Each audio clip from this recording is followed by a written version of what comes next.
नमस्कार। नक्षत्र दुनिया चैनल में आप सभी का हार्दिक स्वागत है। आज के वीडियो में भाग्य भाव से संबंधित कुछ ज्योतिषी सूत्रों पर विचार किया गया है।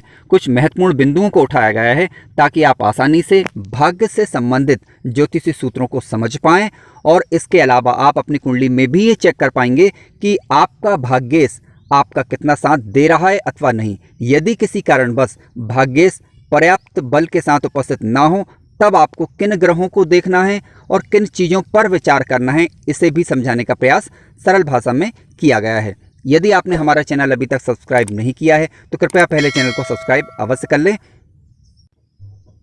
सबसे पहले वो नए दर्शक जो चैनल पर नए हैं, मैं उनके लिए स्पष्ट करना चाहूँगा कि आपको चीज़ों को समझने के लिए लग्न कुंडली ही लेना है, क्योंकि लग्न कुंडली ही प्रधान कुंडली मानी गई है।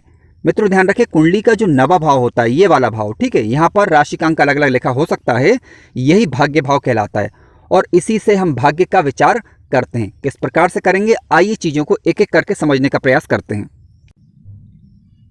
चैनल पर जो दर्शक नए हैं, मैं उनके लिए एक बार संक्षिप्त में स्पष्ट कर दूं कि ध्यान रखें कि कुंडली के 90 भाव में 1 नंबर या 8 नंबर का अंक लिखा है तो इसका तात्पर्य है कि आपका भाग्येश ग्रह मंगल ग्रह है।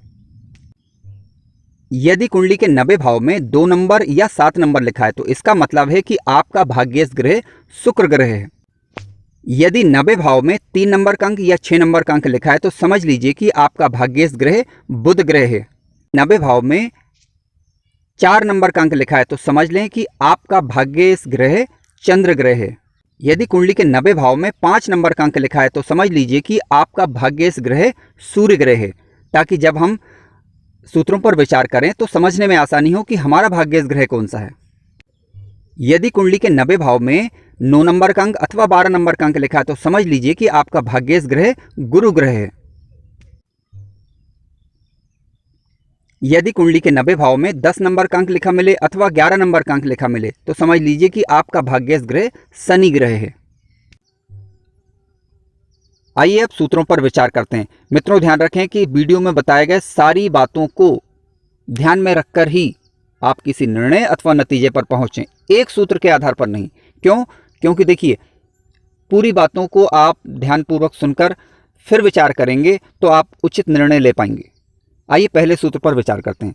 यदि भाग्य भाव का स्वामी भाग्य भाव में ही बैठ जाए तो व्यक्ति सौभाग्यशाली होता है। भाग्य के दम पर और अपने कर्म के दम पर जीवन में उन्नति और तरक्की अर्जित करता है। आइए उदाहरण के माध्यम से इस सूत्र को समझ लेते हैं। यहाँ पर मैंने समझने के लिए एक मेष लग्न की कुंडली ली हुई है, हालांकि अन्य लग्न की कुंडलियों पर भी अभी हम विचार करेंगे। अब इसमें आप देख सकते हैं कि 90 भाव में 9 नंबर लिखा हुआ है, तो अभी हमने जाना था कि 9 नंबर लिखा हो तो गुरु ग्रह भाग्येश ग्रह होता है, ठीक है। अब गुरु ग्रह मान लीजिए यहीं पर बैठ जाए पर्याप्त अंश बल के साथ तो व्यक्ति जीवन में पर्याप्त तरक्की अर्जित करता है। भाग्य का साथ भी उसे मिलता है, कर्म तो करना ही होगा लेकिन भाग्य का साथ भी उसे जीवन में भरपूर मात्रा में प्राप्त होता है। इसका दूसरा सूत्र इस प्रकार से, यदि भाग्य भाव का स्वामी यानी भाग्येश ग्रह स्वराशि का, उच्च राशि का या मित्र राशि का होकर केंद्रीय भाव त्रिकोण भाव में बैठ जाए तो व्यक्ति सौभाग्यशाली होता है, भाग्य का साथ उसे जीवन में मिलता है। आइए उदाहरण के द्वारा थोड़ा सा हम समझ लेते हैं। अब ये मेष लग्न की कुंडली है मान लीजिए, ठीक है, तो आपका भाग्येश ग्रह गुरु ग्रह हुआ, ठीक है। ये भाग्येश ग्रह गुरु ग्रह या तो यहीं बैठ जाए या फिर पंचम भाव में बैठ जाए या प्रथम भाव में या चौथे भाव में या 7वें भाव में या फिर 10वें भाव में आकर बैठ जाए। ध्यान आपको केवल ये रखना है कि ये नीच राशि का नहीं होना चाहिए, ठीक है। किसी भी भाव में बैठा हो, किसी भी केंद्रीय भाव में या किसी भी त्रिकोण भाव में, जो भी आपका भाग्येश ग्रह, यहाँ पर उदाहरण स्वरूप हमने मेष लग्न के हिसाब से समझ रहे हैं चीज़ों को, लेकिन आपका भाग्येश ग्रह जो भी है वह पहले, चौथे, 7वें, 10वें, ठीक है, और पंचम या नवम, इनमें कहीं पर भी बैठ जाए, स्वराशि का, उच्च राशि का या मित्र राशि का होकर पर्याप्त अंश बल के साथ, तब आपको जीवन में जब भी भाग्येश ग्रह की दशा या अंतर्दशा आएगी या महादशा आएगी तब भाग्य का भरपूर मात्रा में सहयोग प्राप्त होगा। आइए अब अगले सूत्र पर विचार करते हैं, या कह सकते हैं कि अगली बात पर विचार करते हैं। मित्रों ध्यान रखें कि भाग्य भाव पीड़ित नहीं होना चाहिए। अभी हम भाग्येश को समझ रहे थे, अब हम देखेंगे कि भाग्य भाव यानी ये वाला भाव, ये पीड़ित नहीं होना चाहिए। पीड़ित होने का मतलब क्या? देखिए, कुंडली का अकारक ग्रह यहाँ पर बैठा नहीं होना चाहिए, या फिर कह सकते हैं कि अगर बैठा हुआ है तो भाग्येश से तो कम से कम उसकी मित्रता होनी चाहिए, या लग्नेश से उसकी मित्रता होनी चाहिए, ठीक है। या राहु केतु शनि ये ग्रह यहाँ पर नहीं होने चाहिए। लेकिन मान लीजिए कि शनि ग्रह की बात कर ही रहे हैं तो आप समझ लेते हैं, अगर मान लीजिए शनि ग्रह यहाँ का भाग्येश ही बन गया, तब क्या, तब की बात हम नहीं कर रहे हैं, ठीक है। जब कोई ग्रह ऐसा जो कि भाग्येश का शत्रु हो या लग्नेश का शत्रु हो, वो आकर यहाँ पर बैठेगा तो यहाँ पर गड़बड़ करेगा, कह सकते हैं कि भाग्य में रुकावट पैदा कर सकता है, ठीक है। एक बिंदु ये हो गया। आइए अगली बात पर अब विचार करते हैं। आइए अब अगली बात पर विचार करते हैं। भाग्य भाव पर यदि कोई शुभ ग्रह दृष्टि डाल रहा है या फिर कोई शुभ ग्रह भाग्य भाव में आकर बैठ जाए, तब भी व्यक्ति को भाग्य का साथ मिलता है। अब जो शुभ ग्रह दृष्टि डाल रहा है तो उस ग्रह की दशा अंतर्दशा जब भी आएगी तो वह भाग्य से संबंधित लाभ व्यक्ति को देगा। उदाहरण के द्वारा इसे थोड़ा सा हम समझ लेते हैं। अब यहां पर समझने के लिए मैंने एक वृश्चिक लग्न की कुंडली ली हुई है, ठीक है। अब भाग्य भाव में आप देख सकते हैं कि 4 नंबर का राशि का अंक लिखा हुआ है। इसका तात्पर्य यह है कि आपका भाग्येश ग्रह चंद्र ग्रह है। मान लीजिए चंद्र ग्रह अब यहाँ पर नहीं बैठा हुआ है, ठीक है, किसी अन्य स्थान पर बैठा हुआ है। अब ये बात अलग है कि वह पीड़ित है अथवा नहीं, या शुभ घरों में बैठा हुआ है कि नहीं, यानी केंद्र में या त्रिकोण में बैठा हुआ है, नहीं, अभी उस पर हम विचार नहीं कर रहे हैं, बात कर रहे हैं दृष्टि की। तो देखिए यहाँ पर गुरु पंचम भाव में बैठकर अपनी पंचम दृष्टि से भाग्य भाव को देखेगा, ठीक है। तो जब भी गुरु ग्रह की दशा अंतर्दशा आएगी तो ये भाग्य से संबंधित लाभ भी देगा। क्यों? क्योंकि गुरु ग्रह की पंचम दृष्टि भाग्य भाव पर पड़ रही है।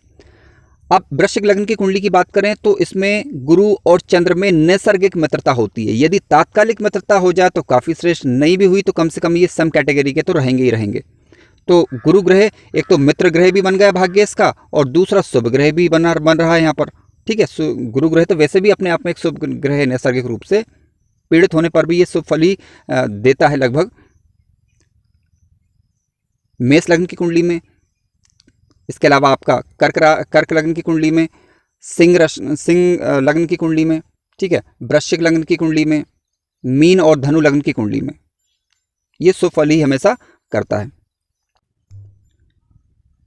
मित्रों, यदि आप देखते हैं कि किसी भी कारणवश नवा भाव पीड़ित हो रहा है या फिर भाग्येश पीड़ित हो रहा है या कमजोर पड़ रहा है, तब आप सूर्य और गुरु की स्थिति देखें। क्यों? क्योंकि कुंडली के 90 भाव में सूर्य और गुरु विशिष्ट कारक ग्रह माने गए हैं।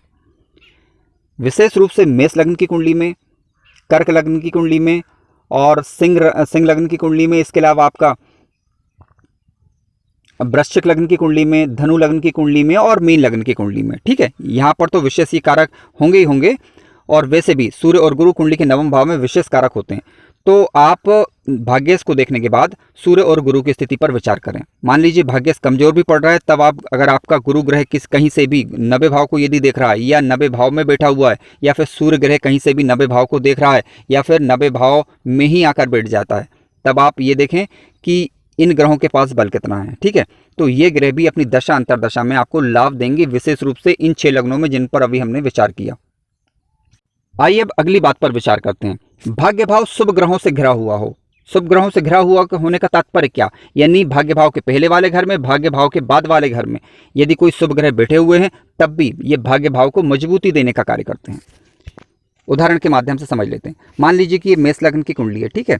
90 भाव में 9 नंबर गुरु ग्रह होगा, तो मेष लग्न से अभी हम नहीं समझ रहे हैं, अन्य से समझ लेते। क्यों? क्योंकि 90 भाव में तो वैसे भी गुरु ग्रह आ जाएगा। मान लीजिए कि एक वृषभ लग्न की कुंडली है, तो 90 भाव में आप देखेंगे तो 10 नंबर आएगा, यानी शनि ग्रह आएगा। अब मान लीजिए शनि ग्रह की प्लेसमेंट खराब होगी, ये किसी कारणवश पीड़ित हो रहा है, तब आप ये देखें कि शुभ ग्रहों से घिरा हुआ है क्या। मान लीजिए कि शुक्र ग्रह जो है आपका कुंडली के 10वें भाव में आकर बैठ गया, यानी लगने से ही 10वें भाव में आकर बैठ गया, तो ये तो काफ़ी अच्छा ही हो गया। हालांकि गुरु ग्रह मान लीजिए कुंडली के 8वें भाव में आकर बैठ गया। हालांकि गुरु ग्रह अष्टम भाव में आकर थोड़ा कमजोर जरूर पड़ जाता है, लेकिन अब कुल मिलाकर बात ये हो रही है कि भाग्य भाव की, तो भाग्य भाव शुभ ग्रहों से घिरा हुआ हो गया, तो अब व्यक्ति का यहाँ पर भाग्य मजबूत कहा जाएगा। हालांकि ये बात अलग है कि गुरु ग्रह जो है वृषभ लग्न की कुंडली में कारक नहीं होता, परंतु गुरु ग्रह नैसर्गिक रूप से शुभ ग्रह होने के कारण सुफल ही करेगा। मित्रों, इस प्रकार हमने आज भाग्य भाव से संबंधित कुछ महत्वपूर्ण बिंदुओं पर विचार किया। अगर आपके कोई प्रश्न है तो आप कमेंट्स के माध्यम से अवश्य पूछ सकते हैं, मैं यथासंभव उत्तर देने का प्रयास करूंगा। और यदि वीडियो अच्छा लगा हो, कार्यक्रम अच्छा लगा हो, तो लाइक अवश्य करें और जितना ज़्यादा हो सके सोशल मीडिया ग्रुप पर इसे शेयर करें। धन्यवाद।